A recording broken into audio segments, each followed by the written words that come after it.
Hi friends, இன்னைக்கு நம்ம என்ன டாபிக் பார்க்க போகிறோன்னா 8th ஸ்டாண்டர்ட் வாழ்வியல் கணிதம் அப்படிங்கிற டாப்பிக்கில் இருந்து தான் ஒரு எக்ஸசைஸ் சம் பார்க்க போகிறோம்.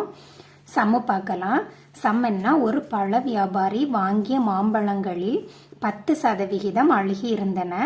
மீதம் இருந்த மாம்பழங்களில் 33.1/3% விற்றுவிட்டார். தற்போது அவரிடம் 240 மாம்பழங்கள் இருக்கின்றன எனில் தொடக்கத்தில் அவர் வாங்கிய மொத்த மாம்பழங்களின் எண்ணிக்கை காண்க அப்படின்னு கேட்டிருக்காங்க. இப்போ இதில் என்னெல்லாம் கொடுத்துருக்காங்கன்னு ஃபஸ்ட்டு பார்க்கலாம். ஒரு பழ வியாபாரி இருக்காங்க. அவங்க கொஞ்சம் மாம்பழம் வாங்கியிருக்காங்க. அந்த மாம்பழத்தில் 10% அழுகிட்டு, அதுக்கு பிறகு மீதி இருக்கிற மாம்பழத்தில் அவர் 33.1/3% மாம்பழத்தை விற்றுருக்காரு. விற்றதுக்கு அப்பிறகு அவர்கிட்ட எவ்வளோ மாம்பழம் மீதி இருக்குன்னா 240 மாம்பழம் மீதி இருக்கு. அப்படின்னா அவர் தொடக்கத்தில் வாங்கின மொத்த மாம்பழத்தோட எண்ணிக்கையும் கேட்டிருக்காங்க. அப்போ இதில் என்ன கண்டுபிடிக்கணும், மொத்த மாம்பழமும் எவ்வளோன்னு கண்டுபிடிக்கணும். அது நமக்கு தரல. அதனால நம்ம அதை என்னன்னு எடுக்க போறோம்னா 100x அப்படின்னு எடுக்கிறோம். 100 மாம்பழம் அவர்கிட்ட இருந்து அந்த மாதிரி நம்ம எடுக்கிறோம். அதில் நமக்கு இப்போ சம்மில் என்ன கொடுத்துருக்காங்க, 10% அழுகி இருந்துன்னு கொடுத்துருக்காங்க. அப்போ அழுகின மாம்பழம் எவ்வளோ, அழுகியது 10% அழுகிருக்கு.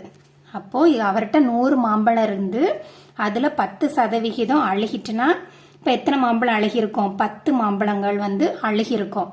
இப்போ 100ல் 10 போச்சுன்னா மீதி எவ்வளோ இருக்கும், 90x இருக்கும். அதுக்கப்புறம் என்ன கொடுத்துருக்காங்க, அந்த மீதி இருந்த மாம்பழத்தில் 33.1/3% விற்றுருக்காரு அப்படின்னு கொடுத்துருக்காங்க. இப்போ மீதி அவர்கிட்ட 90 இருக்கு. இந்த 90ல் தான் அவர் எவ்வளோ விற்றுருக்காரு, 33.1/3% விற்றுருக்காரு. இப்போ நம்ம என்ன கண்டுபிடிக்கணும்னா இந்த 90ல் 33.1/3%ங்கிறது எவ்வளோ அப்படின்னு கண்டுபிடிக்கணும். இப்போ இதை கண்டுபிடிக்க என்ன பண்ணால் மல்டிப்ளை பண்ணணும் ரெண்டையும். இப்போ மல்டிப்ளை பண்ணுறோம். இப்போ 90x இன்ட்டு இந்த 33.1/3 இந்த மாதிரி இருந்தால் என்ன பண்ணால் இந்த கிராஸில் இருக்க ரெண்டையும் மல்டிப்ளை பண்ணி வர ஆன்சரை மேலே இருக்கிறது கூட கூட்டணும். இப்போ 33 நம்ம பெருக்கணும்னா என்ன கிடைக்கும், 99 கிடைக்கும். அந்த 99 1 கொண்டு கூட்டணும்னா 100. இப்போ என்ன இருக்குது, 100 அடுத்து கீழே என்ன இருக்கோ அதை எழுதணும். அதுக்கப்புறம் சதவீதம் இருக்கு.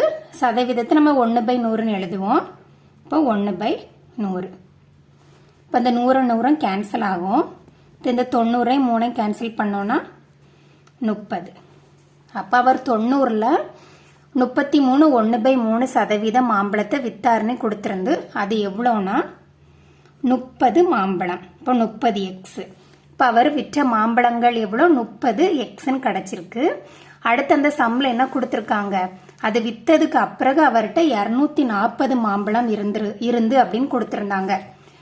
அப்போ நம்ம இப்போ பார்த்தோம், அவர் அழுகுனதுக்கு அப்பிறகு 90 இருந்து அவர் விற்றது 30 விற்றுருக்காரு. அவர் விற்றது எவ்வளோ, அவர் விற்றது 30x விற்றுருக்காரு. அப்போ 90ல் 30x போச்சுன்னா 30 போச்சுன்னா மீதி எவ்வளோ கிடைக்கும், நமக்கு 60 மாம்பழம் மீதி இருக்கு. இதான் நமக்கு என்ன கொடுத்துருக்காங்க, மீதி இருக்கிறது தான் 240ன்னு கொடுத்துருக்காங்க. இப்போ 60x = எவ்வளோ, 240. இப்போ நம்ம இதில் இருந்து எக்ஸோட வேல்யூவை கண்டுபிடிச்சோன்னா மொத்த மாம்பழத்தை ஈஸியாக கண்டுபிடிச்சிடலாம். இப்போ எக்ஸோட வேல்யூ கண்டுபிடிக்கிறதுக்கு 60 அங்கே கொண்டு போகிறோம். இப்போ 240 / 60 கேன்சல் பண்ணனா 4 24. அப்போ எக்ஸோட வேல்யூ நமக்கு என்ன கிடைச்சிருச்சு, 4 கிடைச்சிருச்சு. நமக்கு மொத்த மாம்பழங்களை தான் நம்ம என்னன்னு எழுதியிருந்தோம், 100xன்னு எழுதியிருந்தோம். நம்ம மொத்தத்தை தான் நம்ம எப்படின்னு எழுதியிருந்தோம், நமக்கு தெரியாததுனால அதை நம்ம 100xன்னு எழுதியிருந்தோம். இப்போ நமக்கு எக்ஸோட வேல்யூ தெரியும் 4. அதை சப்ஸ்டியூட் பண்ணோன்னா இன்ட்டு 4 400 மாம்பழம். அப்போ அவர்கிட்ட இருந்த மொத்த மாம்பழங்கள் எவ்வளோ, 400. இப்போ நம்மகிட்ட மொத்தம் தான் கண்டுபிடிக்க சொல்லியிருந்தாங்க. இப்போ 10% அழுகி இருந்ததுனால நம்ம 10% அதிலிருந்து கண்டுபிடிச்சி அதுக்கப்புறம் அதில் தான் அந்த அழுகுனதுக்கு அப்பிறகு கிடைச்ச அந்த மீதமுள்ள மாம்பழத்தில் தான் அவர் 33.1/3% விற்றிருந்தாரு. அப்போ 33 1/3% என்னன்னு கண்டுபிடிச்சோம். கண்டுபிடிச்சி இப்போ மொத்த மாம்பழங்கள் அப்போ நமக்கு எவ்வளோ கிடைச்சிருக்கு? 400. இப்போ இந்த சம் உங்களுக்கு அண்டர்ஸ்டாண்ட் ஆயிருக்குன்னு நினைக்கிறேன். நம்ம நெக்ஸ்ட் சம் பார்க்கலாம். நெக்ஸ்ட் 2வது சம் பார்க்குறோம். 2வது உள்ள சம் என்ன கொடுத்துருக்காங்கன்னா, ஒரு மாணவர் 31% மதிப்பெண்களை பெற்று 12 மதிப்பெண்கள் குறைவாக பெற்றதால் தேர்வில் தேர்ச்சி பெறவில்லை. தேர்ச்சி பெற 35% மதிப்பெண்கள் தேவை எனில் தேர்வின் மொத்த மதிப்பெண்களை காண்க அப்படின்னு கொடுத்துருக்காங்க. இதுல நமக்கு மொத்த மதிப்பெண் தான் கேட்டிருக்காங்க. என்ன கொடுத்துருக்காங்கன்னா, ஒரு ஸ்டூடெண்ட் 31% மதிப்பெண் எடுத்திருக்காங்க.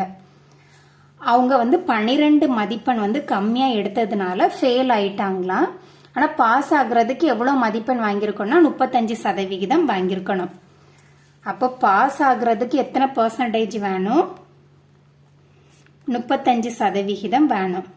ஆனா அந்த ஸ்டூடெண்ட் எடுத்தது எவ்வளோன்னு பார்க்கலாம். அந்த ஸ்டூடெண்ட் எடுத்த பெர்சன்டேஜ் ஸ்டூடெண்ட் அந்த மாணவர் எடுத்தது 31% எடுத்திருக்காங்க.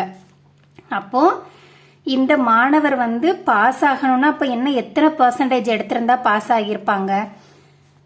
4% எக்ஸ்ட்ரா எடுத்திருந்தாங்கன்னா இந்த ஸ்டூடெண்ட் பாஸ் ஆகியிருப்பாங்க. நான் அவங்க என்ன கொடுத்துட்டாங்க? பெர்சன்டேஜ்ல கொடுக்காம என்ன கொடுத்துருக்காங்க? 12 மதிப்பெண் குறைவா பெற்றதுனால தேர்ச்சி பெறலன்னு கொடுத்துருக்காங்க. அப்ப இந்த 4% தானே அந்த 12 மதிப்பெண்ணா இருக்கும். அப்ப இந்த 4% தான் எவ்வளோ? அந்த 12 மார்க்.